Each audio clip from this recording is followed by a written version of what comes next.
Η Φλόρινα, μια πόλη που υπάρχει από τους αρχαίους χρόνους, είναι αναμφίβολα όμορφη και στις μέρες μας.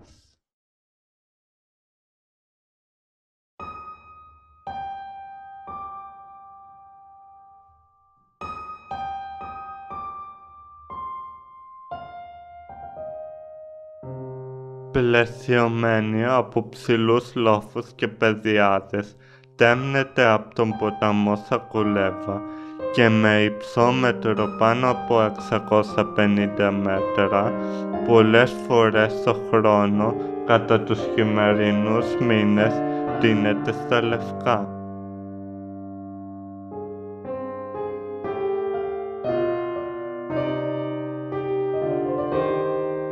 Οι κάτοικοι της, άνθρωποι απλοί και εξαιρετικά ευγενικοί στην πλειοψηφία τους, φέρουν πολλαπλά πολιτισμικά στοιχεία, γεγονός που διαφαίνεται στη γλώσσα, αλλά αποτυπώνεται και στην διασωσίσα αρχιτεκτονική της πόλης.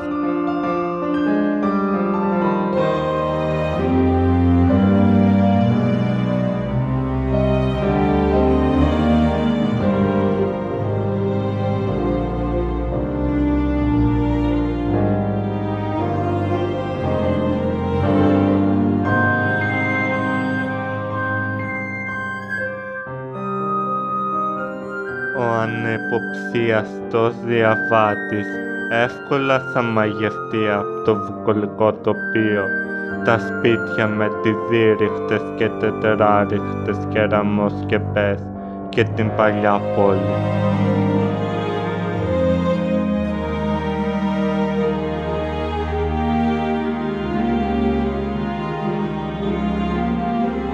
Μια πιο διεξοδική ανίχνευση όμως θα αποκαλύψει και μια άλλη πλευρά της πόλης, αυτήν της εγκατάλειψης και της ερήμωσης.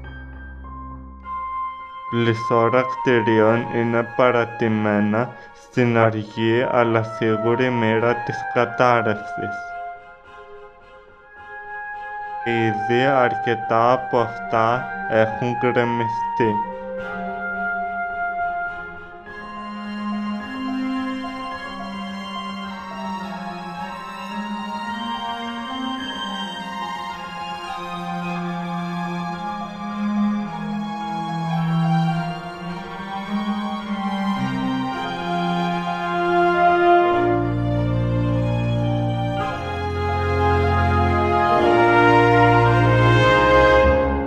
Κάποια από τα κτίρια, χτισμένα στις αρχές του 20ου αιώνα, έχουν κριθεί διατηρητέα. Το κράτος όμως δεν δίνει χρήματα για τη συντήρησή τους και πολλοί από τους ιδιοκτήτες τους, όταν αυτοί υπάρχουν, περιμένουν να καταρρεύσουν από μόνα τους για να τα αξιοποιήσουν χτίζοντας πολυκατοικίες.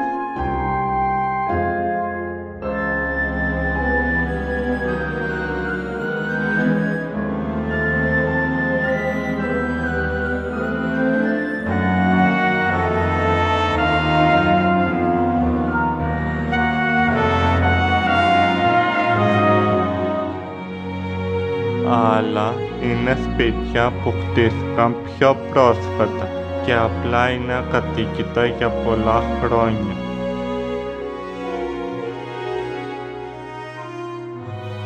Από παράγκες και αποθήκες μέχρι ερειπωμένα οικόπεδα και πολυκατοικίες βρίσκονται ανάμεσα στα υπόλοιπα κτίρια της πόλης, πολλές φορές καταλαμβάνοντας κοινούς τόπους και χώρους με τα σύγχρονα χτίσματα.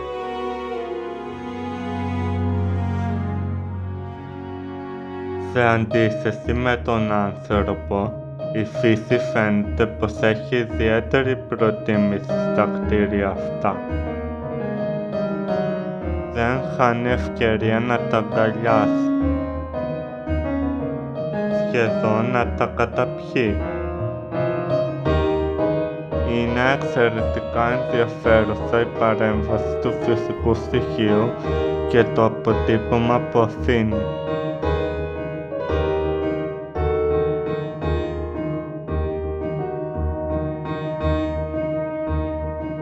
Στους τοίχους των κτισμάτων αυτών, εκτός από τις εικαστικές παρεμβάσεις της φύσης και του χρόνου, έχουν φιλοτεχνηθεί και γκράφιτι, αποτυπώνοντας περιστασιακές ειδήσεις, ανησυχίες και στοχασμούς των ανθρώπων.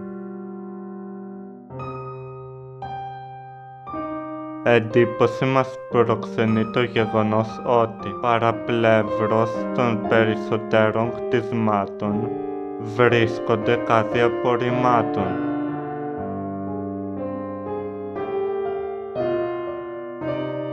Εάν είναι απλή σύμπτωση ή ένα ειρωνικό σχόλιο των ανθρώπων που τους τοποθέτησαν εκεί, δεν είμαστε σε θέση να το γνωρίζουμε. Συμβάλλει και αυτό όμως με τρόπο απαξιωτικό προς την εικόνα της πόλης, υπογραμμίζοντας την εγκατάλειψη με τον πιο εύστοχο τρόπο.